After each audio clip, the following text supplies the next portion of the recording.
ओम नमः शिवाय। दोस्तों, भगवान भोलेनाथ कहते हैं, अंधेरे में ज्योति की कमी नहीं होती जब तक आप अपने मन में प्रकाश लाने का संकल्प नहीं करते।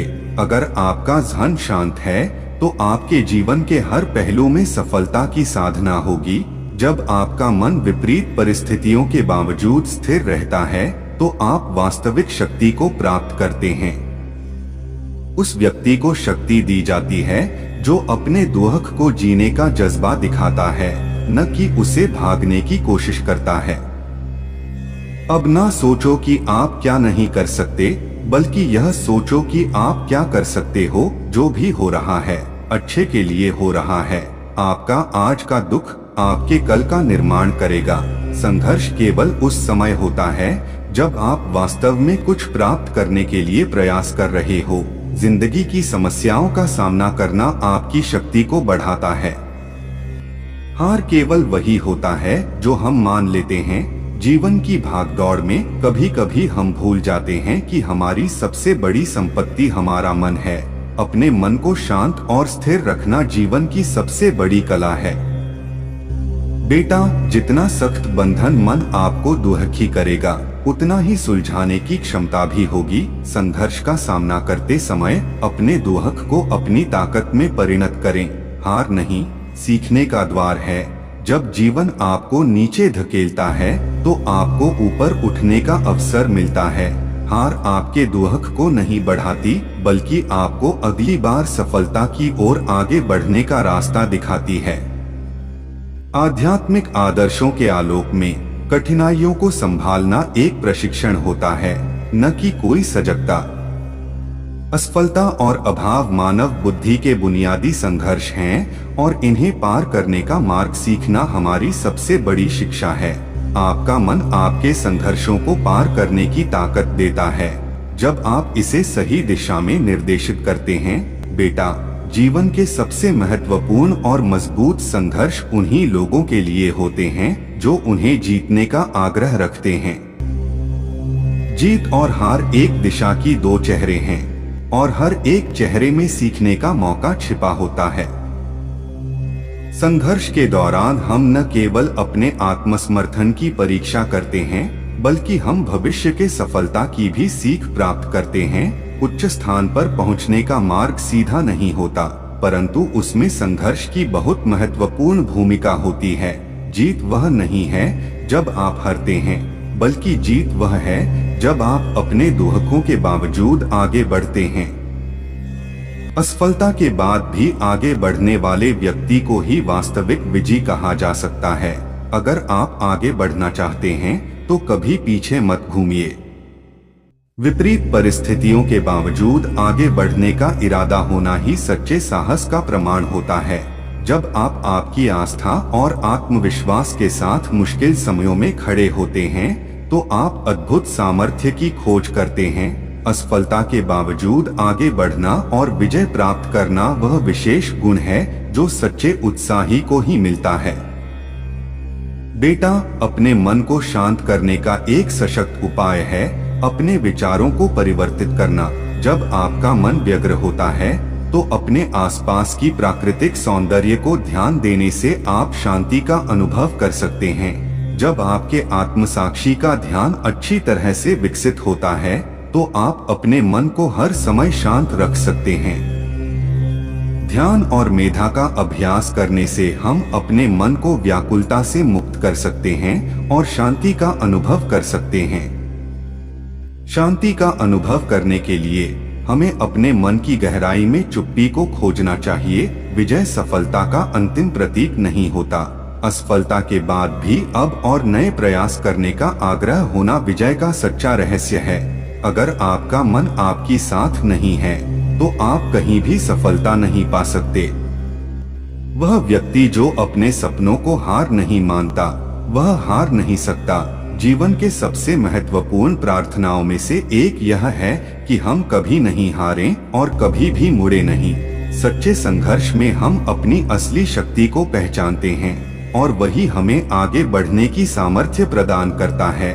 जीवन में सफलता के लिए सबसे महत्वपूर्ण चीज है असफलता के बावजूद आगे बढ़ना और फिर से प्रयास करना।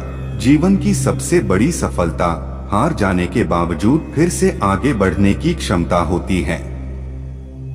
बेटा, जब जिंदगी आपको गिरा देती है तो आप अगर समझेंगे कि आप भूमि पर बहुत ताकतवर हैं, तो आप अपने पैरों पर खड़े हो जाएंगे।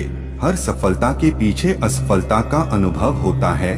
हार हर व्यक्ति का अंत नहीं होती जब तक वह हार मानना नहीं चाहता। विफलता को स्वीकारने में संघर्ष होता है, लेकिन सफलता के लिए यह आवश्यक है।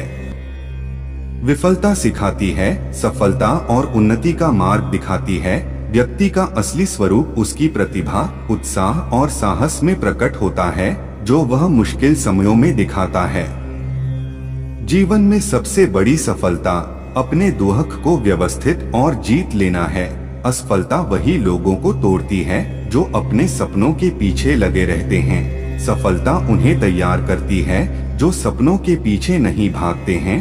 बेटा, शांति के लिए हमें अपने मन को जल्दी से नहीं, सही रास्ते से सोचना होगा। जीवन की हर चुनौती का सामना करने का सीख और अपने मन को स्थिर बनाए रखने का प्रयास करें। संतुष्टि वह स्थिति है जिसमें हम स्वीकार करते हैं कि हमारे पास हमेशा वह होगा जो हमें आवश्यक है। अपने मन को शांत करने का सबसे अच्छा तरीका उसकी सभी चिंताओं को छोड़ देना है और वह स्थिति को स्वीकार करना है जो वर्तमान में है। स्थिर और संतुष्ट मन का अर्थ है सच्ची सुख शांति। जीवन के सबसे अच्छे उपहार वह अनुभव होते हैं जो हमें सीखते हैं। सफलता का एक अच्छा मापदंड है यह कि आप कितनी मुश्किलों के बावजूद आगे बढ़ते हैं। जब आप सही दिशा में संघर्ष करते हैं तो आप हर मुश्किल को पार कर सकते हैं। आप असफल होने का अनुभव करते हैं जब आप कुछ नहीं सीखते हैं। सफलता का एक अच्छा संकेत है कि आप कितना संघर्ष कर रहे हैं। बेटा, अपने मन को शांत करने का एक उत्तम तरीका है अपने शरीर की संयमित ध्यानाभ्यास करना। ध्यान और मेधा के अभ्यास से हम अपने मन को शांत कर सकते हैं और अपनी जिंदगी के हर पल को अधिक जिंदगीपूर्ण बना सकते हैं। अपने मन को शांत करने का सबसे सशक्त तरीका है स्वयं को प्रेम करना, संयमित ध्यान का अभ्यास करना और अपने जीवन को सामंजस्य में रखना। आत्मसमर्पण और सेवा के माध्यम से हम अपने मन को शांति और संतुष्टि के साथ भर सकते हैं। अपने मन को शांत करने का सबसे अच्छा तरीका है अपनी सांसों का ध्यान करना और वर्तमान की सामान्यता में रहना। ध्यान और ध्यान के माध्यम से हम अपने मन को निर्मल और शांत बना सकते हैं। अपने आत्मविश्वास को स्थायी रखने के लिए आपको अपने मन को शांत करने की आवश्यकता होती है और निरंतर आत्मसमीक्षा करनी चाहिए। अपने मन को शांत करने का एक उत्तम उपाय है अपने अंतर्दृष्टि को प्रशांत करना और अपने सत्य के साथ सामंजस्य बनाना। बेटा, अपने मन को शांत करने का एक अच्छा तरीका है किसी भी कल्पना को पूरा करने के लिए समय निकालना। ध्यान और साधना में लगातार उन्नति करने से हम अपने मन को अधिक शांत और संतुलित बना सकते हैं। अपने मन को शांत करने के लिए हमें अपने विचारों के परिणामों को स्वीकार करना और उन्हें विचारशीलता के साथ निर्मल करना चाहिए। शांति का अनुभव करने के लिए हमें अपने आसपास की प्राकृतिक सौंदर्य का आनंद लेना चाहिए और सच्चाई के साथ एक साथ संतुष्टि में रहना चाहिए। अपने मन को शांत करने के लिए हमें ध्यान और मेधा के माध्यम से अपने अंतर्दृष्टि की गहराई में जाना चाहिए और संतुष्टि के साथ समर्थ रहना चाहिए। अगर आपको वीडियो अच्छी लगी हो तो चैनल को सब्सक्राइब कर लें और बेल आइकन को क्लिक कर लें ताकि हमारी आने वाली नई वीडियो का नोटिफिकेशन सबसे पहले आप तक पहुंच सके। और वीडियो को ज्यादा से ज्यादा अपने सगे संबंधियों के साथ शेयर जरूर करें और कमेंट में ओम नमः शिवाय हर हर महादेव जरूर लिखें।